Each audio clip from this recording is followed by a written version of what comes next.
हरिओम। आज से हम शुरू करेंगे आसन। आसन अगर मैं बात करूं तो जो ग्रंथ है महर्षि पतंजलि की योग दर्शन, उसके अंदर भी आसन को सिर्फ 3 सूत्रों में ही बांधा गया है या 3 सूत्रों में ही आसन का उल्लेख मिलता है। और जो दूसरा ग्रंथ है हठ प्रदीपिका, जिसे स्वात्माराम जी ने लिखा है, तो उसमें आसन को पहला अंग मतलब पहला दर्जा दिया गया है। तो उसमें काफी आसनों के उल्लेख हैं। 36 आसन इम्पॉर्टेंट है उनके हिसाब से। वैसे तो कहा जाता है कि जितनी योनियां हैं मतलब 84 लाख उतने ही आसन हैं, लेकिन 84 लाख आसनों को करना संभव नहीं है। और हर एक आसन के अलग अलग उसके परिणाम है, हमारे शरीर पे अलग अलग बेनिफिट्स हैं। तो हम धीरे धीरे जो आसान है वो करते करते करते धीरे धीरे उन्नत अवस्था में मतलब जितने भी हार्ड आसन है वो सब करेंगे। तो ऐसा नहीं है कि आप जो आज मैं सिखा रही हूँ वो सरल है तो दूसरा देखिए नहीं। आप अगर ये आसन आसान वाले आसन अधिक समय तक टिका पाए तो आप जो उसकी उन्नत अवस्था है वो अच्छे से कर पाएंगे। 4 स्थिति है, तो हर एक स्थिति के हम एक एक आसन करेंगे डेली। तो एक आसन तो आज हम करेंगे भुजंग आसन सरल हस्त। 2 प्रकार है भुजंग आसन के, एक है वक्र हस्त और दूसरा है सरल हस्त। तो आज हम पहले जो इजी वाला है वो सीखेंगे, भुजंग आसन सरल हस्त। इसकी पूर्व स्थिति क्या है? विपरीत शयन स्थिति। अब आसन अगर हमें करना होता है तो 4 बातों का ध्यान रखना चाहिए। सबसे पहले तो नाम, कि हम आज कौन सा आसन सीख रहे हैं और ये आसन को इस तरीके से क्यों कहा जाता है। दूसरा है इसकी क्या विशेषताएं हैं, मतलब ये आसन करने से हमारे शरीर पर इसका क्या प्रभाव पड़ता है। तीसरा, कितने समय तक इसे करना है, मतलब अगर एक आसन हम कर रहे हैं तो 1 मिनट, 15 सेकेंड, 30 सेकेंड या 2 मिनट, कितनी इसकी कालावधि है। और चौथी बातें हैं इसकी सावधानियां, मतलब ये किसे करना चाहिए। हर एक की बॉडी की कैपेसिटी अलग अलग है, तो हर आसन सबको जमे ऐसा नहीं है। कुछ आसनों को करना वर्जित है अगर हमें कुछ विशेष तरीके का विकार है, तो उस स्थिति में हमें अब उस आसन को नहीं करना चाहिए। तो सावधानी, मतलब किसे करना चाहिए किसे ना करना चाहिए, और अगर जो कर भी रहे हैं उन्हें किस मतलब क्या सावधानी बरतनी चाहिए। तो इस तरीके से हम 4 बातों का हर एक आसन में ध्यान रखेंगे और फिर उसका योगाभ्यास शुरू करेंगे। पहला हम सीखेंगे सरल हस्त भुजंगासन। तो भुजंग मीन्स सबको पता है, सांप, स्नेक। तो भुजंग आसन इसका नाम क्यों पड़ा? क्योंकि इसमें हमारे जो शरीर की अवस्था है, जो हमारी आकृति है शरीर की, वो बिल्कुल सांप की तरह होती है। मतलब हमारा पूरा का पूरा भार हमारे मेरुदंड पे, मतलब हमारे स्पाइनल कॉर्ड्स पे पड़ता है, रीढ़ की हड्डी जिसे कहते हैं।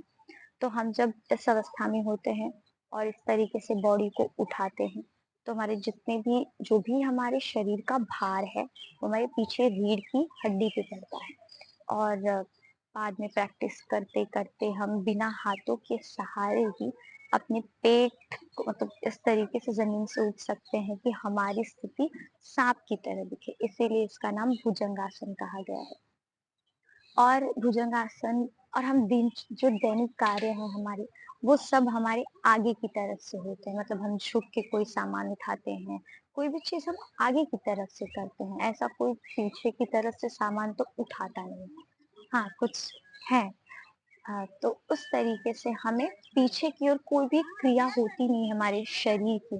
तो इस तरीके का आसन करने से हमारे जो शरीर पे उसका प्रभाव है वो कैसे पड़ेगा, वो फिर उसके बाद इसका परिणाम क्या होता है और ये कितने समय तक टिकाना है। तो ये हमें पहले तो शुरू में किसी को भी आदर्श स्थिति नहीं जमती, लेकिन धीरे धीरे प्रैक्टिस करते करते वो आदर्श स्थिति तक हम पहुंचते हैं।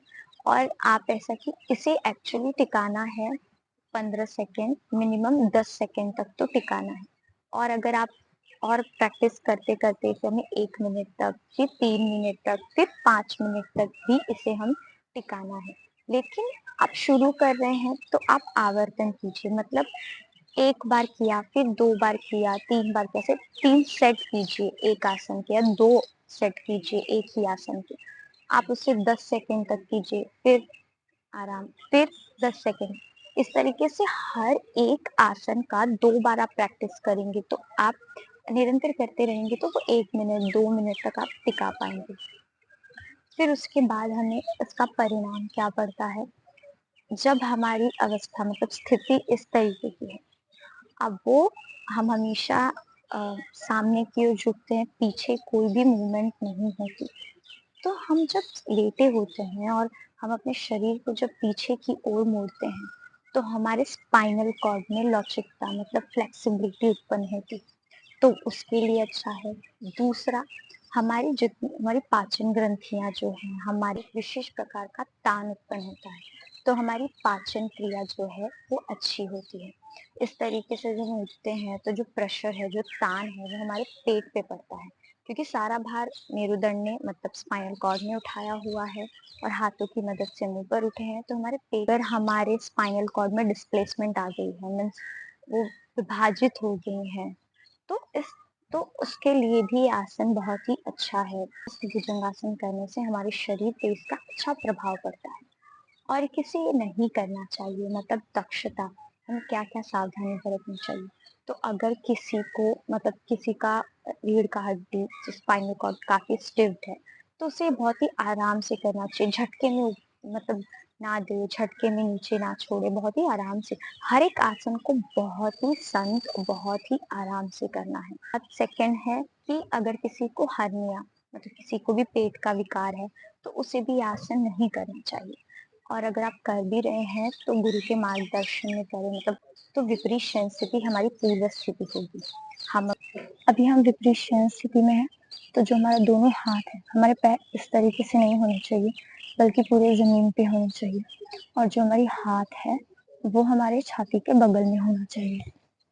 बिल्कुल इस तरीके से हमारी जो उँगलियाँ हैं वो छत की दिशा में मतलब इस तरफ आगे की दिशा में, और जो हमारा अंगूठा है वो ज़्यादा से ज़्यादा हमारे शरीर की तरफ होना चाहिए। दोनों उँगलियों में गैप ना हो, और जो हमारी कोहनियाँ हैं वो छत की दिशा में होनी चाहिए, बिल्कुल ऐसे। ऐसे नहीं रखें, ऐसे रखें। धीरे-धीरे, और जो हमारा सर है वो ज़मीन पे होए। अब एक में साँस लेते-लेते हम पहले अपना चेहरा उठाएँगे, फिर धीरे-धीरे धड़ मतलब छाती का भाग, और धीरे से झुकेंगे। पीछे जाएँ।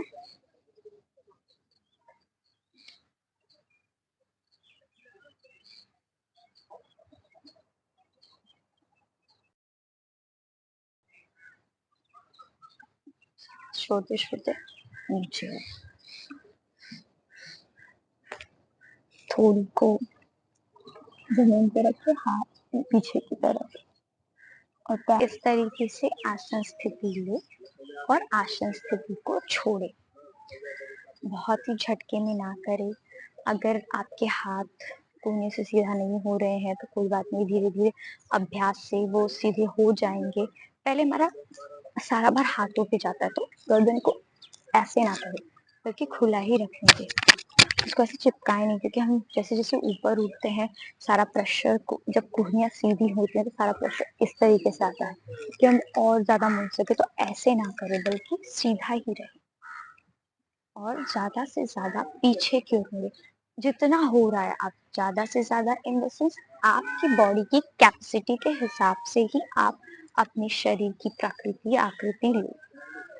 3 आवर्तन कीजिए, मतलब 2 बार प्रैक्टिस कीजिए, 3 बार प्रैक्टिस कीजिए। बॉडी की कैपेसिटी जितनी है उतनी ही करें। एक ही बार में पूरा पीछे नहीं जाएगा। धीरे जितना चाहता है उतना करें, और कालावधि पहले 5 सेकंड, फिर 10 सेकंड, फिर 15 सेकंड, इस तरीके से बढ़ाएँ। झटके में ना लें, झटके में ना छोड़ें। अगर आपको बहुत तकलीफ हो रही है, धीरे से अपने आप अपने शरीर को रखें, बहुत ही झटके में नीचे न जाए, बहुत झटके में ऊपर ना उठे, बहुत ही आराम से। आप जितना देखोगे, आप जितना आराम से कर रहे हो, आप महसूस करोगे। और फिर सांस लेते हुए ऊपर उठे, संत श्वसन चालू रखे, फिर जब आप नीचे आ रहे हैं तो सांस छोड़ के नीचे आए। तो आप देखिए, हम करेंगे उत्तान पादासन। ये शयन स्थिति का आसन है। उत्तान पादासन क्यों कहा जाता है इसे? क्योंकि हम इसमें अपने दोनों पैरों को 90 डिग्री ज़मीन से ऊपर उठाते हैं। क्योंकि हम जो दिनचर्या है हमारी उसमें हम कभी कुछ ऐसा करते नहीं हैं।